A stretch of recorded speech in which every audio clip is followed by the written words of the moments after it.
темный экран.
Не понимаю, почему она так показала мне.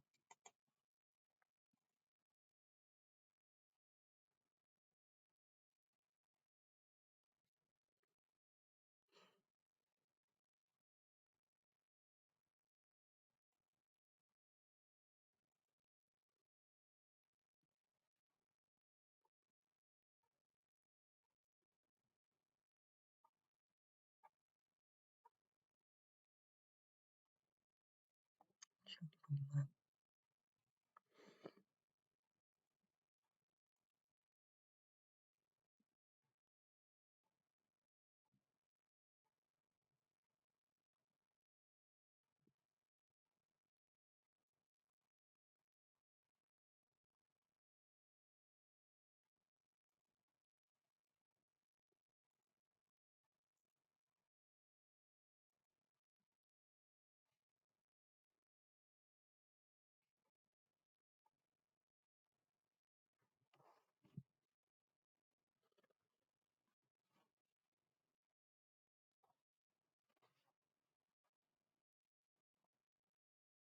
Such signs.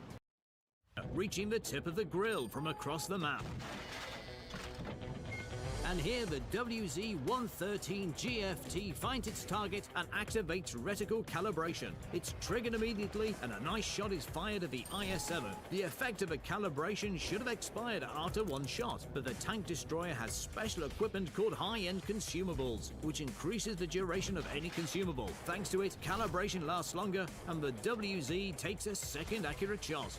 If the enemy has activated reticle calibration and isn't pointing its gun at you, attack. They're focused on aiming in sniper mode, trying to take a shot while the consumable is in effect. This means that they won't be distracted by anything else. You can fire at it once or even twice and get away. They won't shift their attention to you immediately.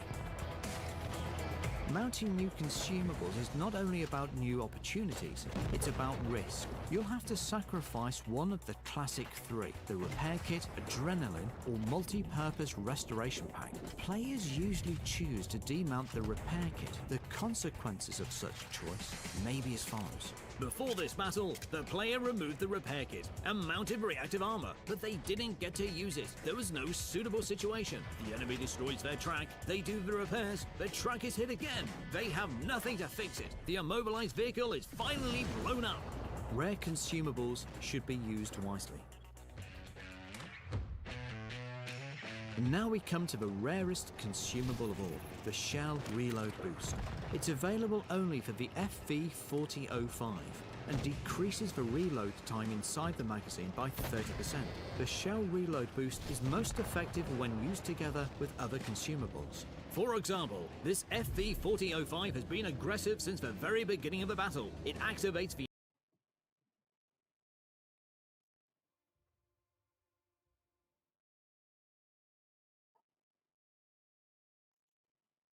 improved engine power boost and swiftly takes an advantageous position. It's now time for the Shell Reload Boost.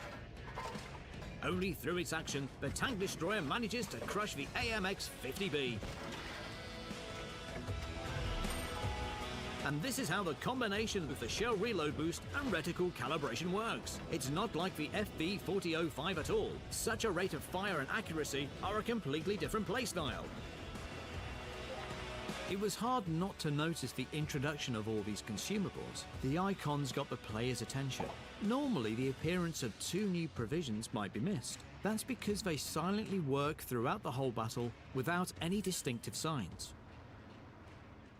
Sandbag armor and enhanced sandbag armor are available for vehicles of three branches. Both have the same effect of increasing the tank's HP by 3 and 6% respectively. Extra durability is always good. This is clearly seen from the following example. Two T-62As are firing at two T-110E5s with high explosive anti-tank shells. The first T-110E5 doesn't have any provisions mounted. The other has two types of sandbag armor. It took one shot more to destroy it.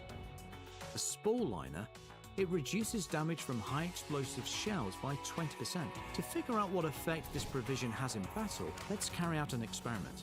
We have the Foch 155 firing at 3 convoys. The first doesn't have a spall liner. The second one does. We'll attack them with high explosive shells. The third convoy doesn't have a spall liner as well. For this one, we'll use armor piercing shells. The first convoy is destroyed with 2 hits. The second, which has the spall liner, successfully withstands the hits. The third survives too.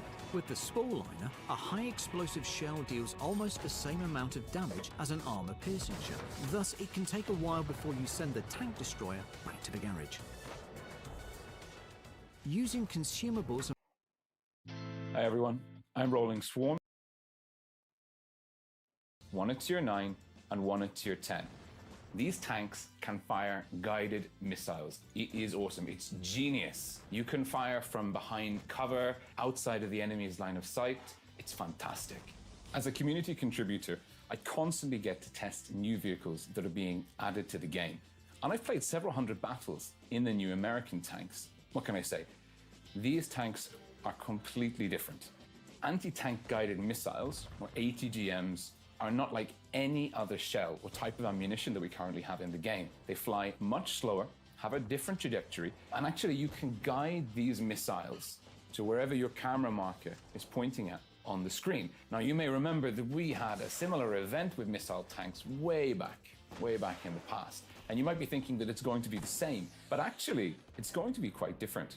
Wargaming have completely reworked the mechanics of these missiles. And as a tester, playing many battles, thinking that I was in for an easy ride with missiles that I could lock on to the enemy target, I found out I was wrong.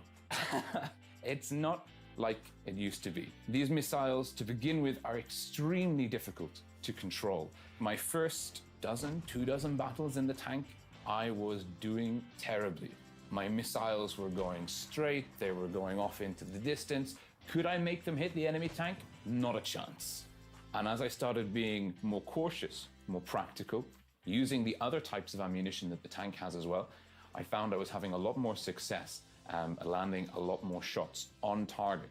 And with a bit of practice, you can master these missiles. Once an enemy vehicle has been spotted, aim your gun into the air, launch the missile, and whilst the missile is airborne, move the camera marker onto your intended target. Hopefully, when everything's said and done, your missile will have connected and you will have dealt damage to an enemy that can't even fire back at you because you're behind cover, behind a hill, behind a building. Similarly, you can launch these missiles round the side of cover to the left or right. Keep your gun parallel to the ground. Once the missile is past the cover that you're behind, swing the camera marker back onto the enemy target and hopefully your missile will connect. But these ATGMs, these missiles, they're not the ultimate weapon. Sometimes it's better to switch to standard ammunition types, APCR, high explosive. In a pinch, these shells may allow you to do more reliable damage than a missile. The ATGMs, the missiles themselves though, can be fired like regular shells, head on at a target, in through the cheek of an E100, not a problem for the Sheridan.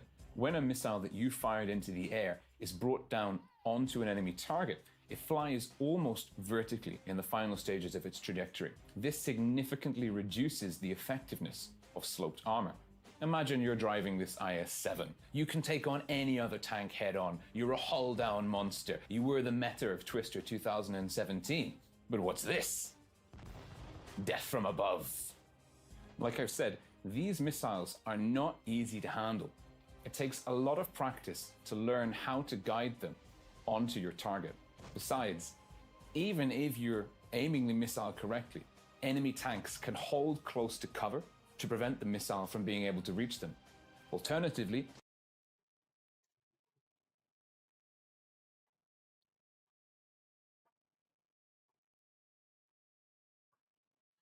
if the enemy tank is fast enough, looking at you, Batchat25T, they can move suddenly to evade the missile.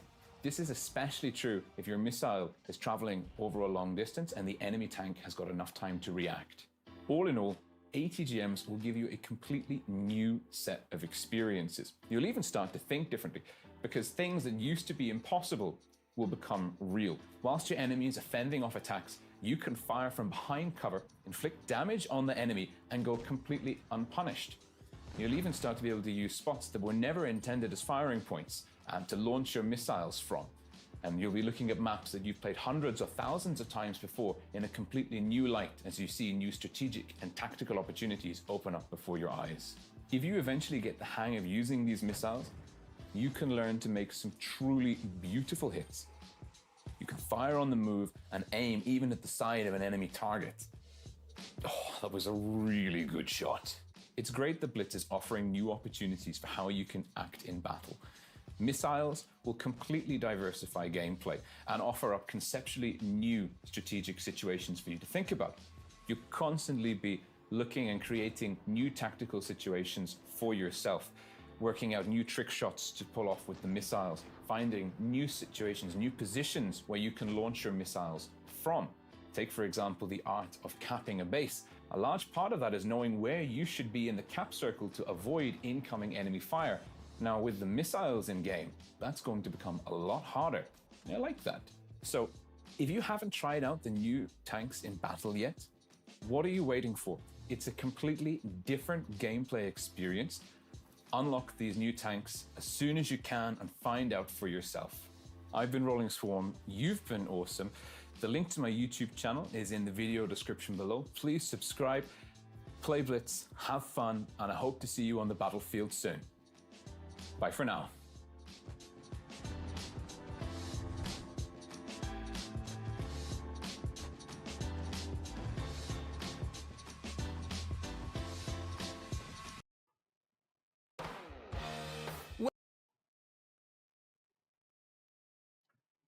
Welcome to Hellas! Today, we're going to tell you how to make the best use out of your tank on this map.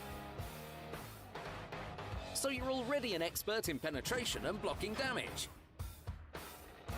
Only for your tank to get destroyed before even taking a single shot? No way. Or maybe you've already been on this map plenty of times. Only to be sent right back to the garage by some random player who got the drop on you. We've collected replays from the best players to show you how to win on Hellas. А? Light tanks have two options for punishing the enemy. The first one is actively scouting the ruins. Start by occupying the center and spotting enemy activity. From this little Хорошо, Olympus, да. you'll not only detect plenty of Включи enemy воду, tanks, да? but you'll also rattle their nerves with 2 or 3 shells. Да, воду The включи, main thing конечно. is to remember that enemy medium tanks might flank you from behind the hills and pounce on you. Keep moving and don't stay too long in one place if you want to win. For the second option, you can go to the amphitheater. Here, hidden behind cover, you should wait for enemies to appear. Fire at them from the hill as if they're your training targets.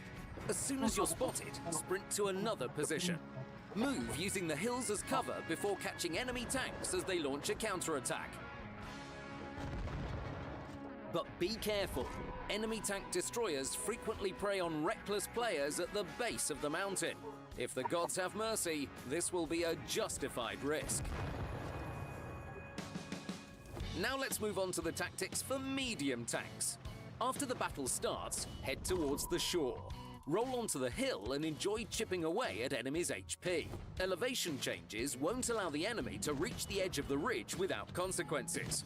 This position is great for tanks with good elevation and depression angles and a solid turret. If your tank doesn't have these traits, you should play in the center along with the light tanks. Spot enemies moving along the paths. Take cover among ruins or rocks, and don't forget that this position is as tricky as the Trojan horse. If you're there alone, you'll have to watch the battle from the sidelines. Several proven positions await those who like to play in tank destroyers that can take advantage of lines of fire along the mountain base, hills, and amphitheater. There's also an overlook at the base of the mountain. The gods must have created it specifically for this vehicle type. Show your dominance over the enemy. And from the amphitheater, you can support allied medium tanks that are fighting at the shore.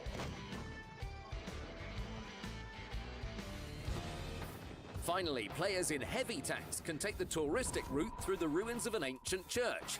This historical and cultural site has several spots for great cover.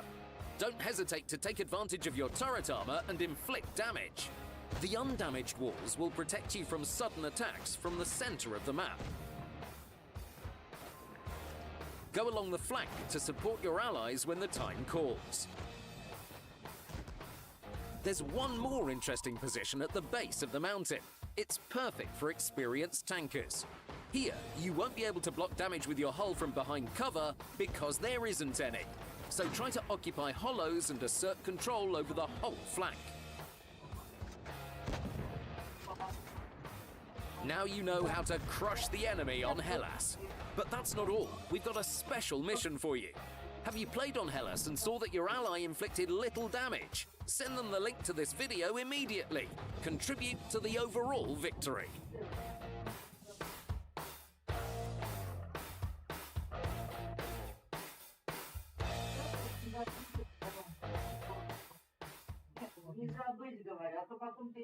Hello, Commander. Is everyone bragging about victories in World of Tanks Blitz while you have nothing to show? Do constant defeats on the New Bay map inspire concern? There's a way out. We gathered the best players and sent them on a quest to find winning tactics. An important feature of New Bay is its symmetry. If your team has an advantageous position in some direction, the opposing team will have a similar position as well. Imagine you go into battle in a light tank. You have several options you can take. The safest is to drive to the bridge. All roads lead to it, so you can't miss it. There's a view of enemy vehicles driving by from the bridge. Choose a suitable target and cause damage in the opening seconds of the battle. If the entire enemy team hunkers down near the bridge, go on an excursion to Chinatown. This is not only an opportunity to witness Oriental culture, but it's also a chance to get behind the enemy line. The task of a light tank is to appear where it is least expected.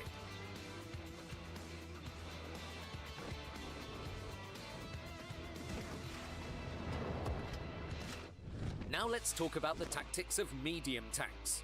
If you're in a tank with a strong turret and good gun depression and elevation angles, follow the light tanks to the bridge. Play boldly, lure enemies into the sights of allied tank destroyers. Block damage and deliver retaliatory strikes. When returning fire on the bridge, keep in mind that at that very same moment, several enemies at the entrance to the city have their sights locked on you. By hiding behind concrete partitions, you will avoid unnecessary risks. By taking over the bridge, you will control many of the routes running through the city. Take advantage of your turret armor and shoot at enemies that are awestruck at being in the big city for the first time, as they'll be too busy staring up at the skyscrapers. Stay on the move. Drive to the other side of the bridge to repel attacking enemies trying to flank you. If everything ends well on the bridge and the battle starts to unfold in favor of your team, head to the city where lost tourists wander about. There you will surely find a suitable target to catch by surprise. If you want to take a risk and outsmart the enemy, there is a great option for both medium and light tanks. If you see enemy tank destroyers taking positions near the bridge and there is no one on the bridge itself, move to the ports without hesitation and drive past the containers. In just a few seconds, you will be able to shoot at opponents from close range. Just make sure that there is no one else in the area aside from tank destroyers, or else this brave maneuver will turn into an unfortunate failure. Let's move on to tank destroyers. If you're looking for active combat at close range, rush to the park or construction area with the heavy tanks. The tactic of fire, wait until you're unseen fire, works very well. With luck, the allies will break through the enemy defenses, and you will calmly take on any enemies coming from the bridge.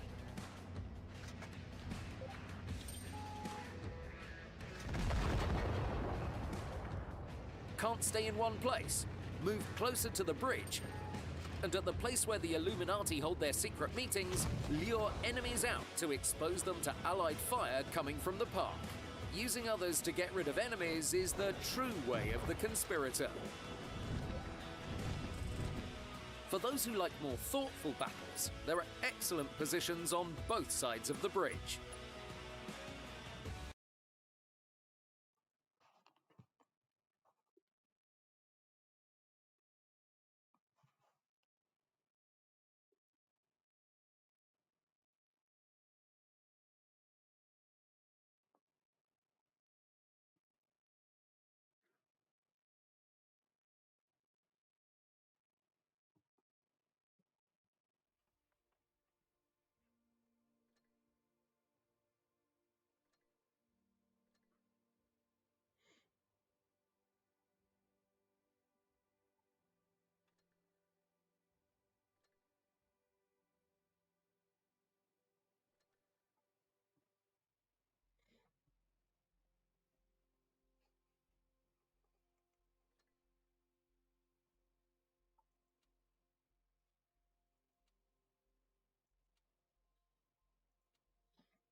Когда будешь набирать воду, во-первых, оденься. Одень туфли.